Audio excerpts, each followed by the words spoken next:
his main message today was that the bonds between the UK and US are unbreakable, and that they're longstanding, and that they need to continue into the future.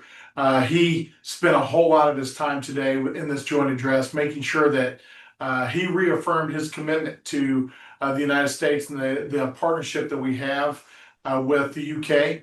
And it's an important partnership. It's one that's really helped the cause of liberty throughout the world, and not just in the past 250 years, but will be critical to the future 250 years. He also is calling for continued resolve in Ukraine. Do you think that Congress right now is aligned on that, or is there any division between U.S. Views on this topic? Yeah, there's certainly lots of differences of opinions on how we need to approach that, but so far, the United States and the EU and our NATO partners and those that are committed to freedom around the world and that want to push back against totalitarian regimes with an expansionist intent, like those of Russia under the direction of Putin, we've stuck together, and we've supported Ukraine's defense of its sovereign borders and in defense of the Budapest Memorandum of 1994, which was a legal document that said we respect those boundaries of sovereignty and define those. Back in 1994, Russia was part of that. They certainly have broken that with their illegal and immoral invasion and war against Ukraine. We must stand against totalitarian regimes in this moment, and we have been doing that together with not just the UK, but all of the United Nations, all the EU countries, and our NATO alliance.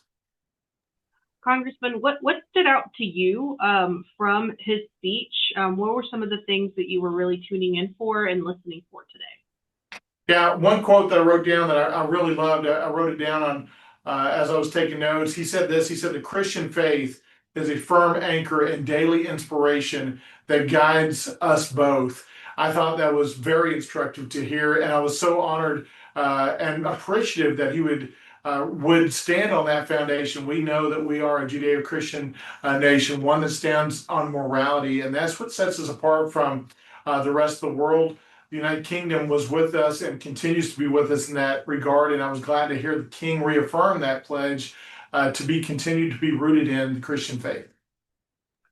Now, talk to me about this. There was a quote that he was highlighting and really talking about climate change being a national security issue. What's your take on that? Well, I certainly disagree with that. I mean, there's no secret about that. That I think sometimes the perceived religion of climate change that's out there, especially among our European friends, goes way too far, and certainly across the aisle with our Democratic friends goes way too far. We want to be good stewards of this earth that the Lord has given to us. But in Texas, I tell you what, we are, I think, the model for being good stewards. You can talk to any hunter or fisher or angler that's out there, and they will be the person that respects the Lord's earth more than any other and understands how to be a good steward of that.